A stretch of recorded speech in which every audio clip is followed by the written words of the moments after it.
السلام عليكم ورحمة الله وبركاته. كبجمتوتا هردفتوتا يوتيوبي غورمي اي سي تي اشما اكم جرتو اكسمس كني يوتيوبي كينيا فاراتاتن كما لتو سبسكرايبي تكون بيلي اسا ارتقاتي برنوتا كمبيوترا في كان يوتيوبي اسنيف درب هردفو ماملا نفتا اي سين جنة التين غرسا غنتا كينيا غيا هراتين اسن دبرسا نولين توتي كمبيوتر كينيا رت akkaataa itti IP adreesii guutuu dandeenyu isinitti agarsiifna. IP adreesiin kan nu gargaaruuf kompiitarri keenya intarneetiidhaaf yookaan immoo kompiitara tokkoof kompiitara tokko gidduutti wal qunnamuu barbaada yoo ta'e neetwork adreesii yookiin immoo IP adreesiin barbaachisa. Kanaaf akkaataa itti kompiitara tokkoof kompiitara tokko gidduutti wal qunnamsiisuudhaaf IP adreesii kompiitara tokko irratti guutuu dandeenyu isinitti agarsiifna. Haga xumura qophii keenyaatti turtii gaarii.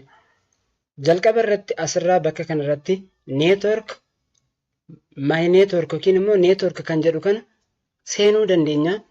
Inni kan biraa karaa control paneliitiin steepii sirrii sanan isinitti agarsiisa. Karaa sanaan seenuu dandeenya. Inni sadaffaan start batanii irra dhufnee control paneliin keessan irraa asirra hin jiru yoo ta'e asirraa argachuu dandeessu. Start batanii tuqannee control panel jennee akkasitti barreessina. Sana booda yeroo tokko gadi tuqanna control panel irratti. Erga control panel irratti gadi tuqannee bakka view by jedhu kan keessan category irra jira. Kan irratti tuqannee category isa jedhu irratti tuqnee small icon itti deebisuudha qabna jechuudha. Small icon irratti erga deebisnee booda bakka kana dhufuudhaan network and sharing center kan jedhu kana tuqanna yeroo tokko asirratti. Maal hojjechuudhaafi IP adreesii kompiitara keenya irratti kompiitara tokko wajjin wal qunnamsiisuudhaaf kan irratti guunnudha. Yeroo tokko erga tuqannee booda kanatu nu dhufa. Asirratti gama bitaatiin control panel home jala change adapter setting kan jedhu ni jira. Isa irratti yeroo tokko gadi tuqanna.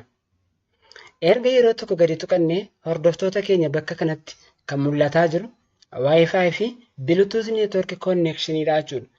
Bakka kanarratti network place illee ni jira.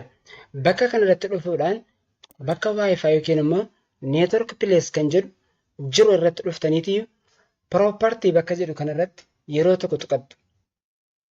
Property bakka jedhu kana asirratti yeroo tokko gadi tuqattu. Erga gadi tuqattanii booda bakka kanarratti as dhufuudhaan internet protocol version 4 kan jedhu TCP yookiin immoo IP version 4 kan jedhu kan yeroo tokko irratti tuqattu. Erga tuqannee bakka property jedhu kan irratti dhufnee yeroo tokko gadi cuqaasna. Sirriitti nu hordofa. Akkasitti erga cuqaasnee booda bakka kana irratti defaultiidhaan asirratti hin barreeffamu jedha jechuudha. Yeroo baay'ee namoonni hedduun bakka kana irratti rakkatu. Sababa maaliitiif bakki gurraattiin jirtu kun obtain an IP address automatically jedha. Automatically kan mataa isaa akka inni barbaaddatuuf asirratti tuqii jedha.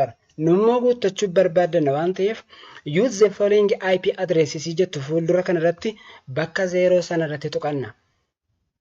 Yeroo tuqanneen booda bakki silaat kun ni ifaa jechuudha. IP adreesii kan jedhu kan asirratti kompiitara keenya yeroo baay'ee wal qunnamsiisuudhaaf neetworkiiwwan IP adreesii gosa adda addaa jira. Innis neetworkii IP adreesii class A, class B fi class C akkasuma class D tu jiru jechuudha. Class E illee akkasuma IP version 6 jedhamee illee kan eegamaa jiru dabalamee dhufee jira. Bal'inaan isa yeroo biraatti deebina. Class Ctiin akkaataa itti kompiitara tokkoof kompiitara tokko wal qunnamsiisuudhaaf IP'n itti guutamu ilaalaa jirra waan ta'eef network IP adreesii kilaasii fayyadamna. Kilaasii jechuun 192 irraa kaasaa jechuudha. 192 168 bakka kanarratti baay'ee murteessaadha. Inni xumuraa lamaan kun kompiitaroota keenya lamaan adda baafachuudhaaf nu gargaara waan ta'eef inni jalqabaa lamaan kun kilaas C networkii waan ta'eef inni kun wal fakkaataa ta'uu qaba. Isa lammataa irratti garuu sadaffaa irratti 10 yoo jennee keenya isa xumuraa kana irratti immoo tokko jechuu dandeenya. Tokko jennee kaawwachuu dandeenya. Kompiitara isa lammaffaa irratti hidhannee tokko jennee yoo keenya garuu kana sadan wal fakkeessine isa xumuraa kana qofa lama jennee kaa'achuu yookiin immoo irratti guutuu danda'uudha qabna. Koompitara isaa lammaffaa irratti haala kanaan irra deebinee maal gochuu qabna? Lama jennee irratti guutuu qabna malee tokko yoo jenne konfiliiktii wal godhee wal qunnamuu dida jechuudha. IP wal fakkaataadhaan koompittarri wal qunnamuu hin danda'u waan ta'eef 192 168 11 yoo jenne laaptooppii yookiin PC isa kanarratti PC isa tokko irratti immoo haaluma kanaan deemnee isii xumuraa qofa 2 jennee guutuu qabna jechuudha. Hordoftoota keenya asirratti nu hubatti jennee abdannaa ishee kana sirriitti qabachuu danda'uudha qabdu. Itti aansuudhaan sabneet maaskiidha. Sabneet maaskii irratti immoo yeroo isin gara gadii tuqxan awutomaatikaalii ofii isaatiin sinii fidaa jechuudha. Kilaasii neetworkiin 255 255 255 0 jedhee nuuf kaa'u ofii isaatiin nuuf kaa'u waan ta'eef koompitara lammaffaa irrattis akkasuma ammas xiyyeeffannoodhaan isinitti himaa.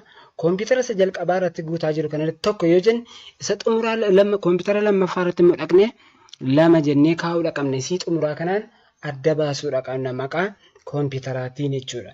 Neetwork adireesii isaadha. Neetworkii wal fakkaataa ta'e yoo wal qunnamsiisne garuu gonkumaa koompiterri wal qunnamuu hin danda'u waan ta'eef maal gochuu qabdu? Koompitara lammaffaa irratti immoo dhaqxanii maal gochuu qabdu? IP adireesii lakkoofsa 2 gochuu qabdu jechuudha. Kanaaf koompitara tokko irratti yeroo guun kana fakkaataa jechuudha. Sana booda as bakka kana dhuftaniiti okay jettu jechuudha. Okay yeroo jettan IP adireesiin isaadha guutamee jira jechuudha. IP adireesii amma guutamuusaaf dhiisuusaa check goona dhanne. Irra deebinee bakkuma kanarratti dhufnee right click property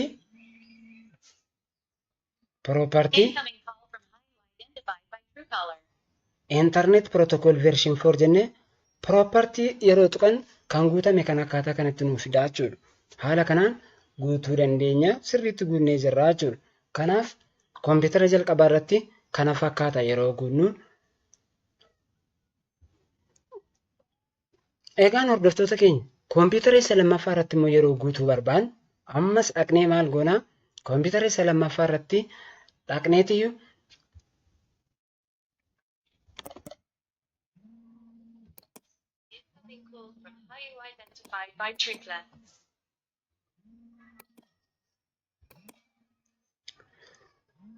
sagantaan keenya har'aa kana fakkaata. Assalaamu alaikum wa rahmatullaahi wa barakaatuh.